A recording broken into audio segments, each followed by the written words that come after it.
Hello, guys. Welcome back to the channel where we dive deep into the stories of those who inspire, innovate, and lead in their respective fields, especially AI.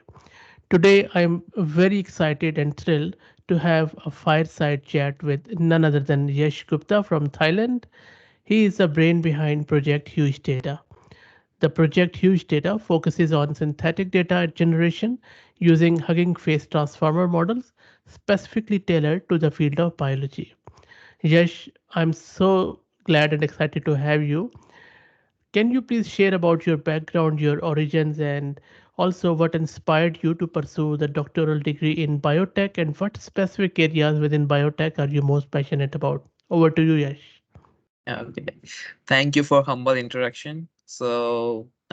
As you guys know already, that he introduced me as a brain behind the huge data. Actually, I am still learning, and I'm from India basically. I born and brought up in India. I did my undergraduate in biotechnology in India, and then I moved to UK to study master degree. And after that, I got PhD in biotechnology from Thailand. And then during this journey, I always had this question to explore nature and understand nature with help of cells and DNA. So that's what inspired me to do a PhD in biotechnology. And particularly, I wanted to learn something about nature with help of computer because learning nature is not easy task. Even the DNA itself, it's when you sequence the DNA, it generates huge amount of data, and it's not cup of tea. So that's why I always wanted to, merge this biology and the computer science together. That helped me to pursue PhD and learn more about it. Uh, with help of this computer science and the new technology, to be specific, AI. Yeah. Awesome. So that is how you transitioned from biotech to AI.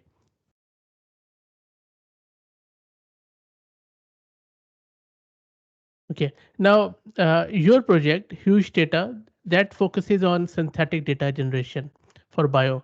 What gap did you see in the current research language that motivated you to start this project?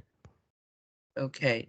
So actually, just few days back, I come across your video and the one GitHub repo that utilizing code-based uh, uh, synthetic data generation using OpenAI API as well as Mistral. And then I thought that this both API is like you have to pay for it, and I was thinking there are many Git free models available on Hugging Face. Why can't we develop some a script that can leverage the few models to generate the synthetic data, which has a good quality as well? So that was a major inspiration uh, that um, convinced me to develop this project, that using the free LLM models from Hugging Face and generate the synthetic data that can be used for specific use cases. As you can see in my report that I uh, wanted to generate data specific field for the biology. Um, as I'm a researcher from biology and I teach students. As I'm in Thailand, I have to deal with the students uh, sometimes who do not know English as well. So I use a machine learning model to generate the simple sentences, or you can say the paraphrase definitions, to make them understand. Awesome. Right. Yeah, that's a So perfect use of AI, by the way. Now, uh, I'm very, very curious to know more about that topic, but I'll come to that later. Just on this topic of huge data. So the synthetic data set, awesome concept, and totally agree with the free models on Hugging Face. How do you ensure the quality and diversity in that generated data set? okay. So as you can see in my that we have topics, right? Topics are the statements that we can uh, use and diversify based on personal's need or based on the people who want to generate the data set. So after generating the data set, we can uh, uh, manually check the data before applying for fine tuning the data or before using it for the academic purposes. So that was the thing that maybe we have a specific topics in our mind, and we put that file before generating the data, and maybe check the quality based on manual inspections. Cool. Now, this AI field is still very new, and you're primarily from the biotech background. You are not really a computer science engineer or machine learning engineer. Please correct me if I am wrong. So, how did you go about learning about AI? Okay, that's a fantastic question. I'm also curious to tell you about this. So, during my childhood, like as I said, I was curious about nature, but I was also passionate about computer. So, nature is my passion, and the computer is my hobby. Right? So I Cool. always wanted to develop some tools or mess up with the software. So I learned the Python by myself. And then during my PhD research, I encountered that I have sequenced the genomes of insect, which is a huge data, and I want to analyze it by myself. And sometimes I had to develop the script. I have an idea, but we do not have a software available to execute that idea. So I had to learn self-taught Python with help of Cool. online courses. So I learned the Python and develop some scripts for personal use and research-based use. And then just in 2021, I come across some project that can leverage the machine learning models. So me and some other co-researcher, we come across like developing our own model, tensor-based model, which can classify DNA. Nice. Beautiful. So that model we develop from the scratch by ourselves, and we publish the research paper. And then once this OpenAI come into the picture, I got curious, and then there were not just me, maybe a whole world got curious about Yeah.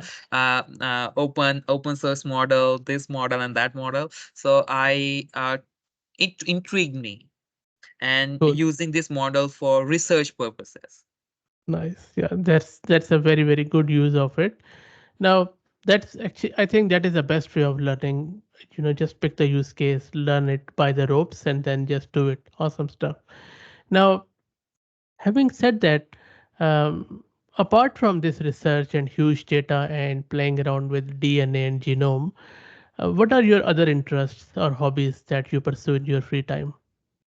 um, a part of my work.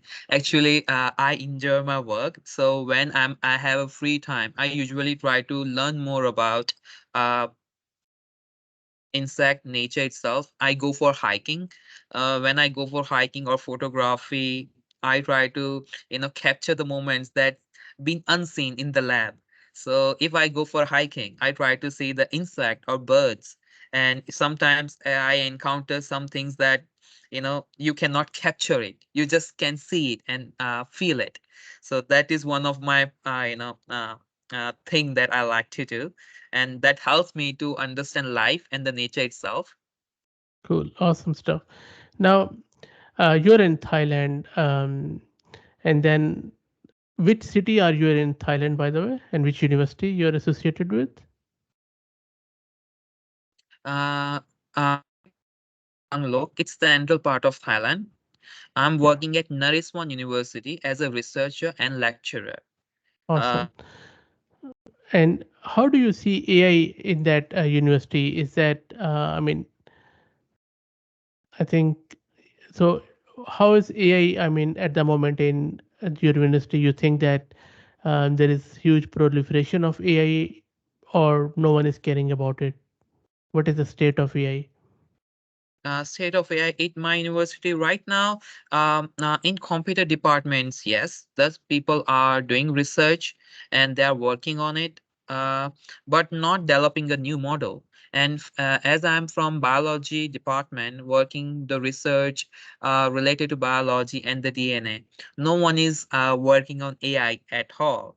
Or I would say that for bioinformatic stuff that I'm learning and doing it, um, me and my research team, my students, they are only the people right now working in this AI. Awesome.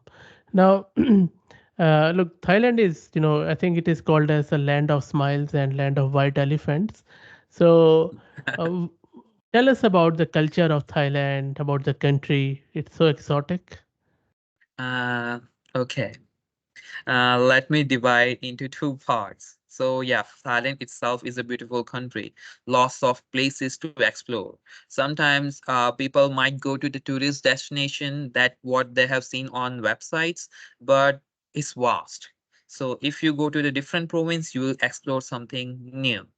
That is the first thing. Second, the people. People are very humble. Yeah, despite of we have a language barrier, but they're helpful in nature itself, which helped me to pursue my master degree and still working here as a lecturer. So that Nice. defines everything. Awesome. Awesome. That's great stuff. Um, Looking towards the future, Yash, where do you see yourself and your work with huge data in next 5 years, or other than huge data? Okay, that is an interesting question. So huge data is one of my project.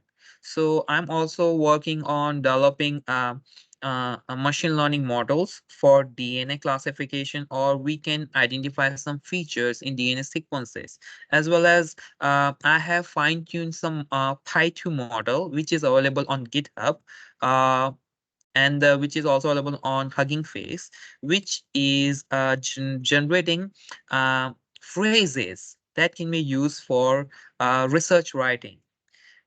So I'm working on different projects related to biology and the DNA. So I see it like, in future I might open my own company that can have a fine-tuned models for specific use cases in biology. Yeah, why not? Absolutely. Yeah, go for it. So, any final message you want to give to your viewers, our YouTube channel viewers, or who wants to learn more from this biotech and AI? So the final message would be, as we are living in a wonderful era of AI, I think it has advantages, huge advantages for researchers and the people who want to learn. But as well as we have to be careful about that.